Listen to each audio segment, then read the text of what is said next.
Press conference के माध्यम से आप सभी मीडिया वालों को पहले तो मैं बधाई देता हूं कि बजट के माध्यम से 2026 सेंट्रल गवर्नमेंट की तरफ से एक हमारे देश के प्रधानमंत्री माननीय नरेंद्र मोदी जी के सानिध्य में हमारे सबके आदरणीय और सम्मान्य वित्त मंत्री जी सीतारमण जी ने कल का जो बजट पेश किया उसमें बहुत ही महत्वपूर्ण और गरीब, किसान, युवा, महिला, मध्यम वर्ग, उद्यमी के सशक्तिकरण की योजनाओं को लेकर के ये जो बजट पेश किया, उसके लिए मैं ये बजट युवाओं के लिए,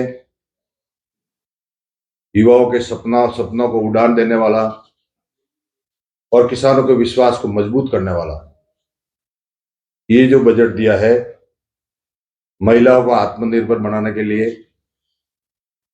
की दिशा में एक निर्णायक कदम है। मध्यम व गरीब वर्ग को सशक्त करने की सोच को आगे बढ़ाता है।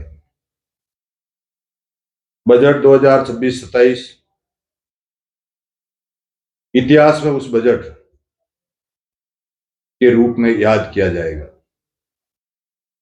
जिसमें विकसित भारत के संकल्प को दर्शाता है। इस शताब्दी के दूसरे क्वार्टर का पहला बजट है जो वित्त मंत्री सीतारमण जी ने लगातार 9वीं बार संसद में ये बजट पेश किया है। मैं अपना आपको एक गौरव पल के रूप में भारत के संसदीय इतिहास में दर्ज हुआ है। प्रधानमंत्री मोदी जी की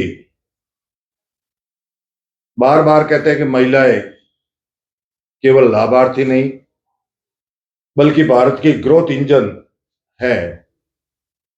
यही कारण है कि हमारी सरकार महिला सशक्तिकरण को लेकर के केवल नारों तक सीमित नहीं था, जहां हर योजना को, हर निवेश को सुधार के केंद्र में महिला की गरिमा, सुरक्षा, स्वावलंबन और नेतृत्व को समता रखा गया है।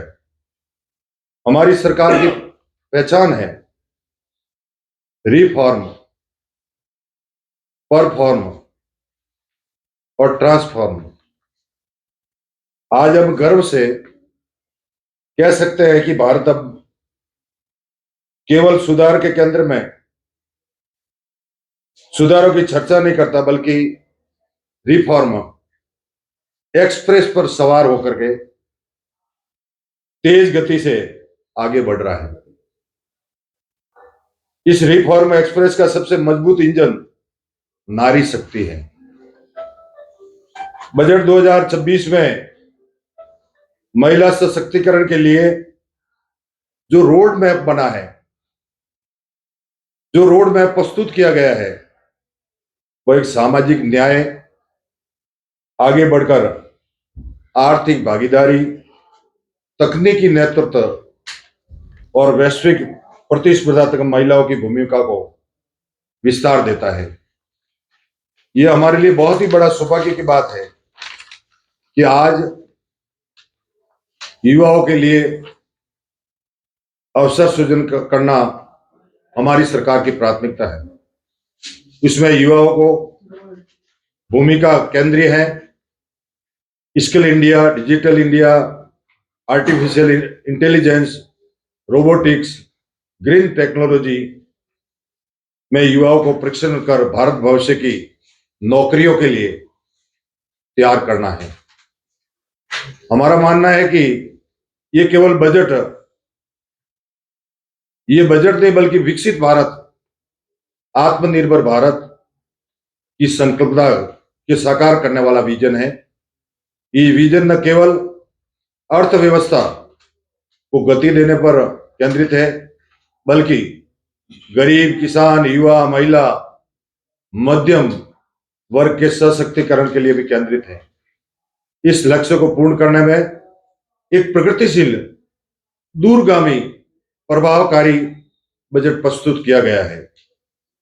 मैं विशेष तौर से ये बजट सर्वव्यापी, सर्वस्पर्शी, सर्व समावेशी बजट 2026 है।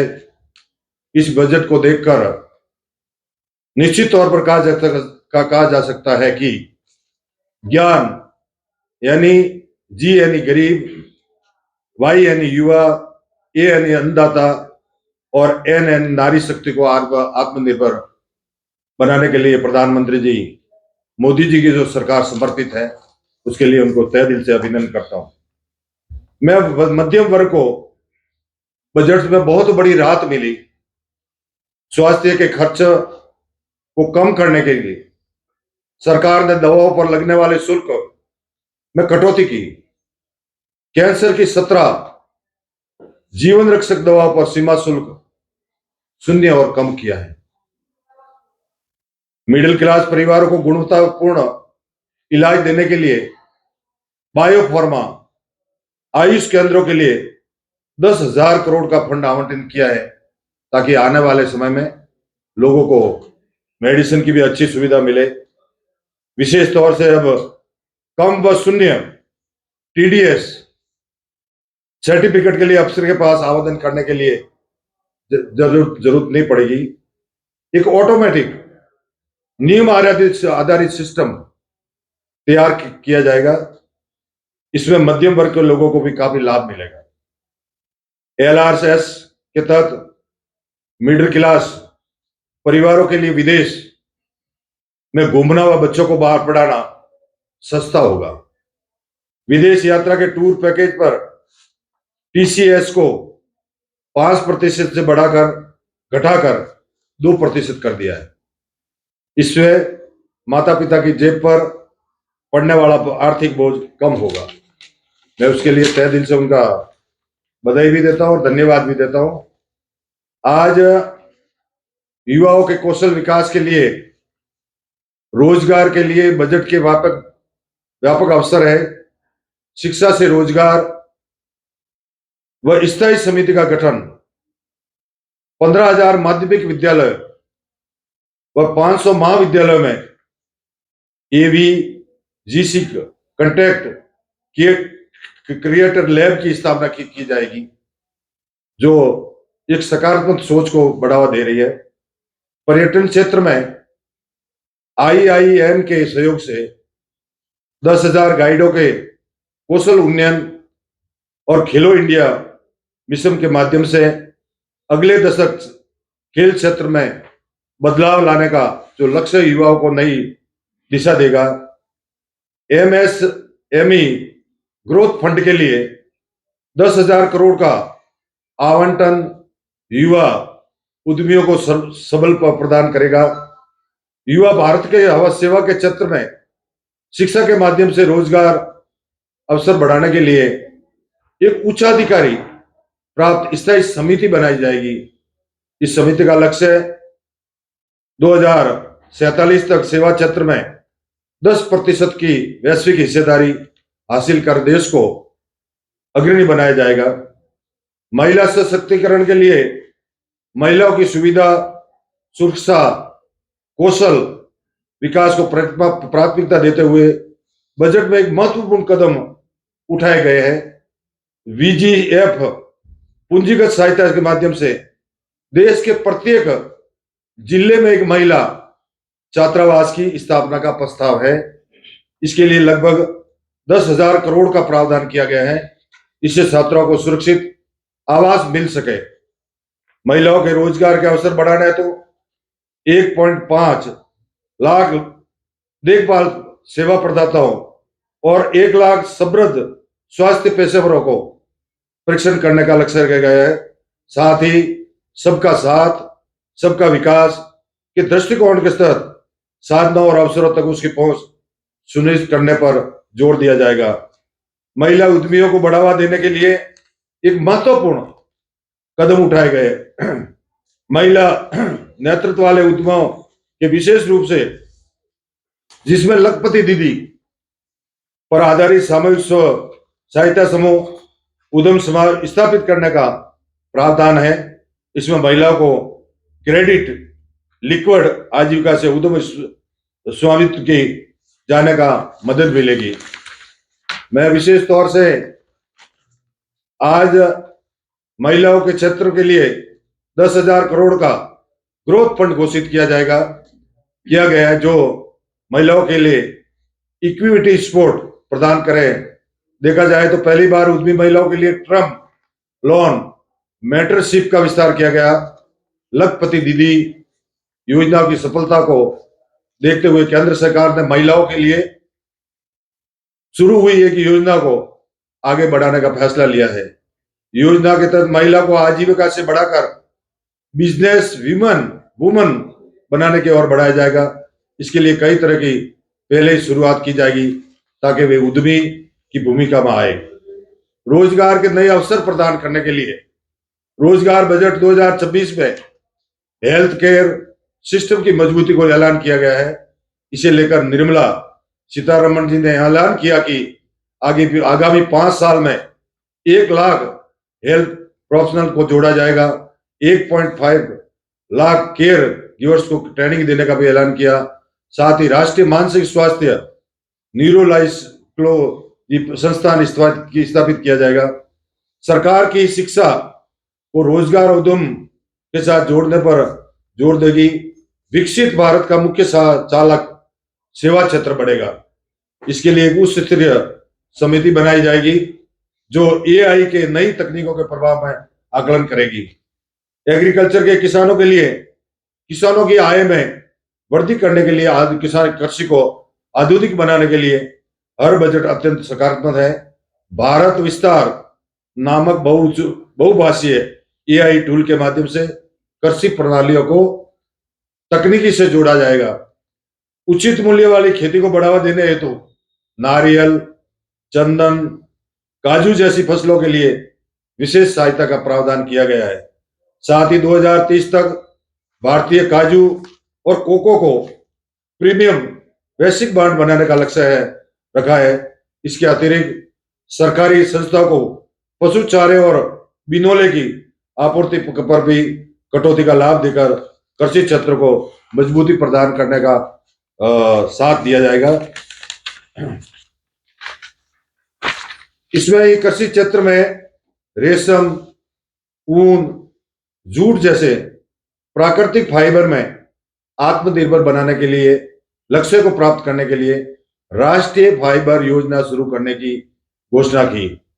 बजट 2026-27 में ग्रामीण अर्थव्यवस्था को किसान समृद्धि मजबूती देने के लिए पशुपालन क्षेत्र को विशेष प्राथमिकता दी गई। पशुपालन केवल सहायक गतिविधि नहीं रहा, बल्कि ये किसानों की कुल आय में लगभग 16% का योगदान रहा है। इसी दिशा में एक बड़ा दूरदर्शी कदम उठाते हुए पशु चिकित्सकों की संख्या में पूंजी सब्सिडी योजना शुरू किए जाने का प्रावधान है। 1 करोड़ किसानों को 3 करोड़ लोगों की आर्थिक मदद देने के लिए कोकोनट प्रोत्साहन योजना का विस्तार किया जाएगा। 2026-27 में 500 जलाशय अमृत सरोवरों की एकीकृत कर मछली पालन क्षेत्र को सशक्त बनाने का निर्णय ऐतिहासिक है। ये कदम जल संरक्षण, ग्रामीण रोजगार, पोषक सुरक्षा तीनों लक्ष्यों को एक साथ साधता है। भारत के भविष्य को सशक्त बनाने वाला बजट भारत में सेमी कंडक्टर के निर्माण पर सरकार पूरा जोर है। सरकार ने सेमी कंडक्टर को बढ़ावा देने के लिए 2250 करोड़ रुपए का 22,500 करोड़ का निवेश किया। इसे बढ़ाकर 40,000 करोड़ का प्रस्ताव करते हैं। इस बजट का एक प्रमुख दूरगामी प्रावधान देश भर में 30 रासायनिक पार्कों का निर्माण। हर पहल केवल आधारभूत ढांचे का विस्तार नहीं, बल्कि भारत को वैश्विक केमिकल वैल्यू चेन का सशक्त केंद्र बनाने की दिशा में निर्णायक कदम है। भारत तेजी से सशक्तिकरण की ओर बढ़ रहा है। ऐसे में बजट सभी 27 ने स्वीकार किया, शहर केवल रहने के स्थान नहीं बल्कि आर्थिक विकास के इंजन है। इन नए इकोनॉमिक जोन का उद्देश्य शहरों को अर्थव्यवस्था विस्तार से निकालकर योजनाबद्ध उत्पादक और रोजगार केंद्रित विकास मॉडल की ओर ले जाना है। खादी, हथकरघा, हस्त शिल्प की मजबूती के लिए महात्मा गांधी ग्राम स्वराज पहल शुरू करने का प्रस्ताव। इससे देश के बुनकरों, ग्राम उद्योगों, एक जिला एक उत्पादन का पहल और ग्रामीण युवाओं को लाभ देने के लिए